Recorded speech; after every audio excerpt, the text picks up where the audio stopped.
네, 오늘 하나님께서 우리에게 주시는 말씀은 에베소서 5장 15절부터 20절까지 말씀입니다. 에베소서 5장 15절부터 20절까지 말씀입니다.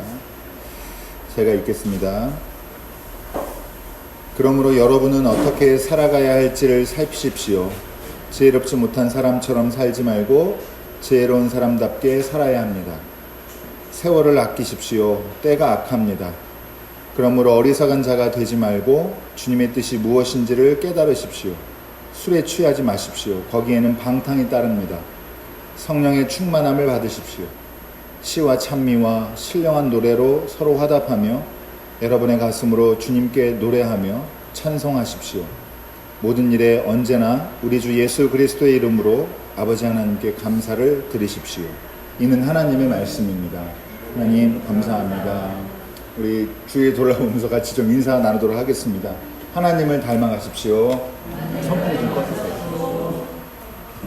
네.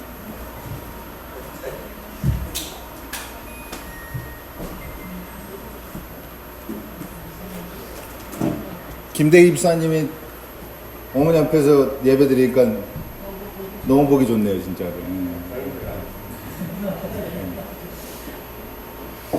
어머니 마음은 우리가 모르지만 성경학교 하느라고 좀 어선하고 여러 가지로 좀 준비가 좀 덜 됐기도 하고 주석 형제도 지금 또 몸이 좀 안 좋은 것 같은데 여러분은 같이 말씀의 은혜 가운데 잘 들어오셔서 함께 오늘도 일주일 살아갈 힘 얻으시기를 주님의 이름으로 축원합니다. 네, 오늘 말씀 제목은 자기의 이유입니다. 제가 비슷한 말씀을 한번 드리긴 한 것 같은데 먼저 오늘 좀 제가 알고 있는 제가 좋아하는 재미있는 얘기 하나 드리도록 하겠습니다. 어떤 부자가 아버지가 아들이랑 같이 길을 가다가 산책을 하다가 이제 길가에 있는 버섯을 보게 돼요. 버섯이 이제 여러 가지가 있었는데 그 중에 하나를 아버지가 그 스틱으로 가르치면서 아들한테 얘야 이 버섯은 독버섯이야 이렇게 얘기를 했어요. 그래가지고 이 버섯이 혼절합니다. 자기 충격을 먹은 거예요. 자기 뭐로 독버섯이라고 그래가지고 충격을 먹고 그 이제 나중에 이 부자가 가고 난 다음에 주위에 있던 버섯들이 위로를 해줘요. 아니야 독버섯이 아니다 이렇게 얘기를 하는데 뭔 소리냐 그 사람이 나를 콕 가르쳐가지고 스틱으로 독버섯이라고 했는데 내가 어떻게 독버섯이 아니냐 해가지고 위로가 안 되는 거예요. 그러다 이런저런 거 해봐도 안 되니까 나중에 이 친구 버섯이 중간에 네가 비 오는 날 바람 부는 날 얼마나 다정했는데 이런 얘기도 해보고 그런데 위로가 안 돼요. 그러니까 나중에 뭐라 그러냐면 야 그거는 사람들 생각이다. 사람의 말이다. 독버섯이라고 하는 거는 그건 사람이 하는 말이야. 이렇게 얘기를 해줬어요. 이 무슨 말이냐면 여러분 버섯은 버섯이 하는 말을 들어야 되는데 사람이 하는 말을 듣고 여러분 사람이 하는 말은 누구의 논리예요? 어떤 논리예요? 식탁의 논리입니다. 식탁의 논리. 이 독버섯이라고 하는 게 뭐예요? 못 먹는 거다 이런 얘기인 거죠. 사람 주관적인 사람 관점에서 하는 얘기고 버섯은 버섯의 얘기를 들어야 된다라고 얘기합니다. 제가 이 이야기를 어디서 들었냐 원래 이거 루신이라고 하는 중국 작가 전집에 나오는 그 이야기인데 저는 이제 신영복 선생님 글에서 이걸 봤어요. 강연에서. 근데 여러분 이 말미에 뭐라고 얘기하냐면 자기의 이유로 살아야 하는데 이렇게 버섯은 버섯의 이유로 버섯의 논리로 식탁의 논리가 아니다. 근데 자기 이유로 산다는 게 쉬운 일 아니다 라고 얘기합니다. 그러면서 여러분이 한자 잘 아시는 분들은 자유, 자기 이거 다 쉬우니까 이유 쉬우니까 나중에 한번 찾아보시면 되는데 자기의 이유를 줄이면 뭐가 됩니까? 그게 자유가 됩니다. 자기의 이유가 있는 사람이 자유한 사람이고 여러분 우리가 하나님의 종이고 하나님 우리의 왕이시고 우리 백성이지만 우리는 그리스도 안에서 자유한 걸 여러분 믿으시기 바랍니다. 우리는 자유한 사람이에요. 그 말은 돌려 말하면 자기의 이유가 있는 사람이어야 된다. 이 말씀을 오늘 에베소서 말씀 가지고 함께 나누게 되겠습니다. 여러분, 바울이 오늘 어떻게 시작하냐면, 그러므로 여러분은 어떻게 살아야 할지를 살피십시오 하면서 지혜롭지 못한 사람처럼 살지 말고 지혜로운 사람답게 살아야 한다 얘기하면서 유명한 구절이죠. 세월을 아끼십시오. 때가 악합니다. 이렇게 얘기하고 있어요. 많은 사람들이 조금 이 의미를 분명하게 이해하기가 쉽지가 않은데 여러 가지로 해석이 되고, 여러분, 바울은 그러니까 세월을 아끼라는 말을 문자적으로 바꾸면 어떻게 번역하겠는데 그게 제일 유사하냐면 시간을 구속하라라고 하는 의미랑 가깝습니다. 여러분, 구속이란 말 다양하게 쓰는데 기독교에서는 어떻게 써요? 죄의 값을 치르고 구원해 내는 거, 이걸 구속이라고 합니다. 그러니까 시간을 구원해 내라는 겁니다. 여러분, 예수 그리스도의 희생으로 우리가 새 삶을 얻었는데, 생명을 얻었는데, 이때 여러분 우리의 시간도 구원받은 줄 여러분 믿으시기 바랍니다. 그래서 여러분, 하나님이 여기까지 값을 지불하셨다 이렇게 생각을 하시고, 그러니까 지혜로운 삶이란 건 한마디로 얘기하면 이 바울의 관점에서 여러분 시간을 잘 활용하는 삶이다 라고 기억하시면 되겠습니다. 그럼 미련한 삶은 시간을 잘 활용하지 못하는 삶인데, 시간을 잘 활용하지 못하는 삶, 지난주 말을 표현으로 하면은 성령을 근심하게 하는 삶은 어떤 삶이냐? 이제 이거를 요번 본문에서는 술 취하지 말라, 요걸로 대변을 하고 있습니다. 대표적으로 제시하고 있습니다. 여러분, 지난주 말씀 뭐라 그랬죠? 뭐 하지 말라 그랬죠? 분노하지 말라고. 그리고 오늘은 술 취하지 말라. 두 가지 기준이 생겼습니다. 이제 여러분, 그리스도인은 어떤 사람들이냐? 분노하지 않는 사람이고 술 취하지 않는 사람입니다. 자, 그렇다면 왜 술에 취하지 말아야 되냐? 근거가 나와 있는데, 여러분, 구속한 시간, 하나님께서 구원해내신 이 시간을 허비하는 일이기 때문에 술 취하지 말라고 하는 겁니다.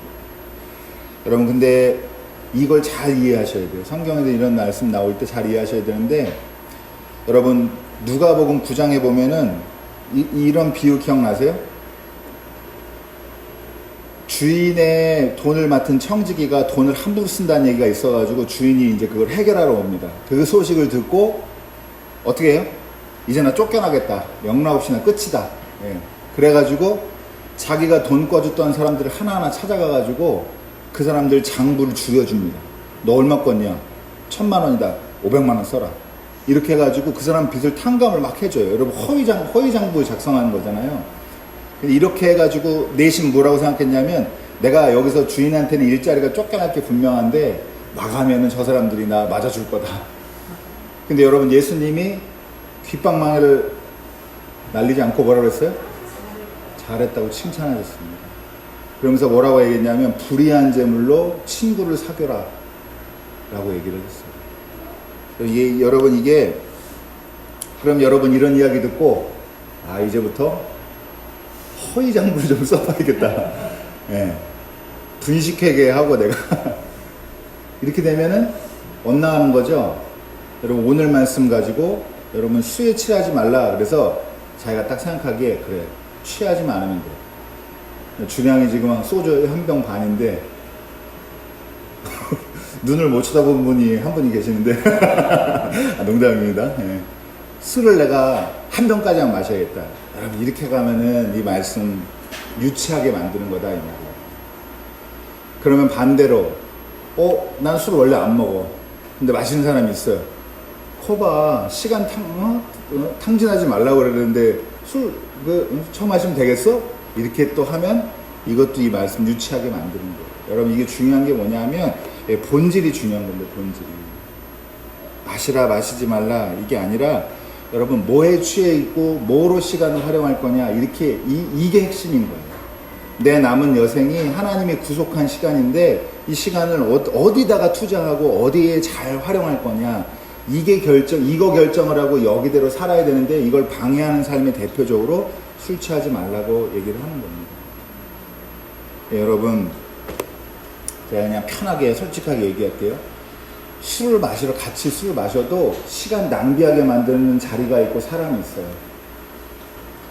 여러분, 반대로 마시면 시간을 유용하게 쓰게 만드는 사람도 있고 그런 만남도 있습니다. 여러분, 어떤 물건을 사냐 마냐도 마찬가지예요. 어느 집에 사냐 마냐도 마찬가지고, 누구랑 함께 무엇을 하고 어떻게 시간을 보낼 거냐 하는 것을, 여러분 오늘 처음에 얘기한 대로 얘기하면, 말씀 제목대로 얘기하면, 그리스도인들은 뭐 해야 돼? 뭐가 있어야 돼요? 자기의 이유가 있어야 된다. 자기의 이유의 핵심적인 기준이 뭐냐? 우리 기독교인이니까 여러분, 지혜의 근본은 뭐라고 그랬어요? 오늘 말씀 교동문 읽은 대로 여호와를 경외하는 것이 지혜의 근본입니다. 하나님 경외하는데 의미 있고 보람 있게 활용되는 데라면 여러분, 자기의 이유를 갖고 자유롭게 사십시오. 시간 허비하고 흘려보내고 소모시키는 게 아니라고 하면 여러분, 뭐든지 해도 됩니다. 내가 중심에서만 벗어나지 않으면. 중심에서. 근데 중심에서 벗어나게 한다. 그러면 이제 고민해보고 그 삶은 돌이켜야 되는 거예요. 이렇게 되는 겁니다. 여러분, 내가 어떤 일을 할 때 기준을 줘요. 기준을 둬야 됩니다. 그래야 선택할 수가 있어요. 근데 그 기준을 제일 중심에는 하나님을 경외하는 사람으로서 어떻게 해야 되냐, 이렇게 되는 거고, 그래야 지혜롭게 결정할 수 있고, 그 지혜를 결정하는데 날마다 우리에게 선택의 순간에 말씀해 주시는 분이 계십니다. 그게 누구예요? 그게 성령 하나님입니다. 여러분, 제가 쉽지 않을, 어떻게 보면 추상적인 얘기 같은데 들으려고 하면 들립니다. 안 물으니까 안 들리는 거예요. 그리고 답정너라고 그러죠. 내가 뭘 정해놓고 물으니까 자꾸 대답이 없는 겁니다. 근데 내가 진짜 바꿀 마음 있으면 하나님 물으면 말씀을 주실 줄로 여러분 믿으시기 바라고, 저도 그렇게 믿고 여러분에게 힘이 있게 지금 이 시간에 말씀을 드립니다. 그래서 자꾸 성령님에게 물어서, 여러분 그렇다고 또 웃자고 하는 얘기예요. 여러분 그렇다고 모든 일에 묻지 마세요. 빨간 유지 쓸까요? 파란 유지 쓸까요? 이렇게 묻지 마시고 삶의 본질을 정하는데 보탬이 되는 질문을 하시다, 이 말입니다. 이게 중요한 거예요. 그리고 그 질문의 깊이가 있을수록 그게 신앙의 깊이가 되고 그게 신앙의 힘이 되는 겁니다. 그래서 나중에 잘 선택해서 듣고 순종해서 여러분, 우리 삶이 하나님의 은혜에 화답하는 삶이 되는 거, 그게 우리 찬양하는 공동체가 살아야 될, 추구해야 될 삶의 본질인 줄 여러분 믿으시기 바랍니다. 마지막으로 여러분, 솔로몬 얘기를 좀. 솔로몬이 다윗 사후의 왕이 되었어요. 원래 서열로 하면 안 되거든요. 근데 하나님이 스틱으로 가르쳤죠. 솔로몬을 딱 가르쳐가지고 하나님 기준으로 왕이 됐습니다. 여러분, 근데 솔로몬이 그때 두려움이 많았어요. 걱정이 많이 되고. 왜냐하면 백성 수는 많은데 내가 아직 젊어, 너무 어려, 세상 물정 모르고. 근데 왕은 예전에 뭘 해야 됐냐 하면 여러분, 재판을 해야 됩니다. 그 유명한 솔로몬의 재판 있죠? 그런 거 다 그게 왕의 책무예요. 그러니까 이제 처음에 제사를 크게 드려서, 나중에 이제 그 제사드린, 산당에서 제사 드린 것 때문에 솔로몬 좀 문제가 됐지만, 어쨌든 제사, 그 큰 제사를 드립니다. 아주 유명한 제사예요. 1000번제. 예, 뭐 헌금 봉투에도 있고 막 그런 1000번 드리는 건 줄 오해 많이 하시는데 1000마리를 한 번에 잡는 제사입니다. 여러분, 그래서 1000번제를 드려서 하나님께 흡족하게 그 하나님 제사를 받으셔서 옛날 이야기처럼 하나님이 꿈에 나타나십니다. 솔로몬아, 너 아주 잘했다. 내가 너 뭘 줄까? 하나만 구해봐라. 램프의 지니처럼 이렇게 하나님이 나타나서 소원을 구하는데, 요때 대답을 잘해. 솔로몬이 벌써 좋은 멋진 사람인 겁니다. 뭘 구하죠? 네, 지혜인데, 여러분 나중에 이 열왕기상 3장에 나오는데 잘 읽어보시면 여러분 어떻게 되어 있냐면, 제가 읽어볼게요. 누가 주의 이 많은 백성을 재판할 수 있사오리이까? 듣는 마음을 종에게 주사 주의 백성을 재판하여 선악을 분별하게 하옵소서. 그럼 뭘 구한 거예요? 듣는 마음을 구한 거예요. 이건 이제 여러분 헷갈리시죠? 뭘 듣는다는 얘기인가? 이 메시지 번역에 보면 어떻게 번역되어 있냐면, 제가 원하는 것은 이것입니다. 하나님의 음성을 듣는 마음을 주셔서 주의 백성을 잘 인도하고 선악을 분별하게 해주십시오. 이렇게. 그럼 여러분 논리적으로 이렇게 탁탁탁 이제 진행이 되는데, 마지막으로 우리가 구해야 되고 지혜로운 삶의 기본이 뭐예요? 하나님의 음성을 듣는 마음. 안 듣고 싶은, 일단 1차적으로 한 60%는 안 듣고 싶어요. 말씀 안 하셨으면 좋겠다. 좀 불편해지니까. 또 하나는 한 20%는 답을 정하고 물어봐요. 예. 먹어요, 말아요, 지금? 이렇게 하면 대답을 안 되는 거고. 진짜 바꿀만. 내가 정말 이 길로 가더라도 아니야. 그러면 아니에요? 나 정말 섭섭하지만 하나님 말씀 순종할게. 이런 마음이 있어야 이게 듣는 마음인 겁니다. 이게 듣는 마음. 마리아가 그랬고, 그렇죠? 주님의 뜻이라면 제가. 예수님이 그랬고, 이 잔을 옮겨달라. 그러나 내 뜻대로 마시고 하나님 뜻대로 하십시오. 하겠습니다. 이렇게 얘기했습니다. 여러분, 마지막으로 예수님께서 오늘 제가 오늘 성서정가에 있는, 성서일과에 있는 네 본문을 지금 다 말씀을 조금씩 드리는 건데, 오늘 복음서 본문은 요한복음입니다. 요한복음에 예수님께서 자기의 살과 피를 먹으라고 가르치시는 그 본문이거든요. 여러분, 이렇게 살을 먹으라고, 내 살을 먹어야 산다 그랬더니 유대인들 난리가 나요. 어떻게 인육을 하냐, 이걸로 또 시끄럽습니다. 그리고 제가 예전에도 한번 말씀드렸는데, 초대교회에서 이 성만찬 하는 것 때문에, 성찬례 하는 것 때문에 인육한다는 소문을 내가지고, 그래서 사람들 많이 죽여요. 기독교인들 많이 핍박하고 그랬습니다. 여러분, 여담 어떻게 보면 약간 참고로 드릴 말씀인데, 초대교회에서 성만찬은 의례이기도 하지만 어떤 기능이 강했냐면, 여러분, 교회에 배고픈 사람들 먹을 수 있는 유일한 기회예요. 그게. 교회에서 떡을 나누니까 밥을 굶는 사람들이 와서 거기서 밥을 먹는단 말이에요. 여러분, 이렇게, 그러니까 왜 하느냐, 그걸 왜 하느냐, 그게 왜 어떤 의미를 가지고 있느냐, 이걸 잘 이해하고 그거에 맞춰서 하면, 나중에 예를 예를 드는 거예요. 하든 안 하든 이걸 결정할 수가 있는데, 하네 안 하네로 그거를 가니까 벌써부터 틀린 선택으로 이렇게 질문으로 가게 되는 거예요. 여러분, 다 이제 말씀 정리하면, 여러분, 그래서 기독교에는 이유가 있어야 돼요. 살과 피를 먹으라는 얘기가 무슨 얘기냐, 계속 말씀드리고 있지만, 예수님께서 우리를 위해 희생하셨다는 얘기고, 진짜 여러분, 제가 피를 마시는 게 아니잖아요. 예수님의 희생을 우리의 생명의, 영원한 생명의 양식으로, 참된 음료로 생각하는 사람들은, 우리가 하나님의 음성을 듣고, 하나님의 음성을 듣는다는 거 추상적으로, 하나님 지금 말씀하시는 것 같아. 이런 사람 다 믿지 마세요, 여러분. 진짜 다 거짓말입니다. 제가 이제 단호하게 얘기하는데, 귀로 들렸다 이러는 분들 다 진짜 이렇게 하면 안 돼요. 여러분, 성령님께서 우리에게 말씀을 떠올리게 하셔서 가르쳐 주신다. 우리 양심을 통해서 말씀하신다. 우리 아는 수준으로 얘기를 해주시면 거기에 맞게 선택하고 자기 주장도 바꿀 수 있고. 왜냐? 예수님이 우리를 희생하셨거든요. 그래서 자기의 선택도 거기에 맞출 수 있는. 그래서 여러분, 이 희생 때문에 우리의 삶이 하나님 앞에 찬양하는 삶으로 바뀌어가는 거. 하나님 이거 원하시고 계시는 거예요. 여러분, 저와 여러분이 그래서 오늘 말씀의 제목 뭐라고요? 자기의 이유입니다. 자기.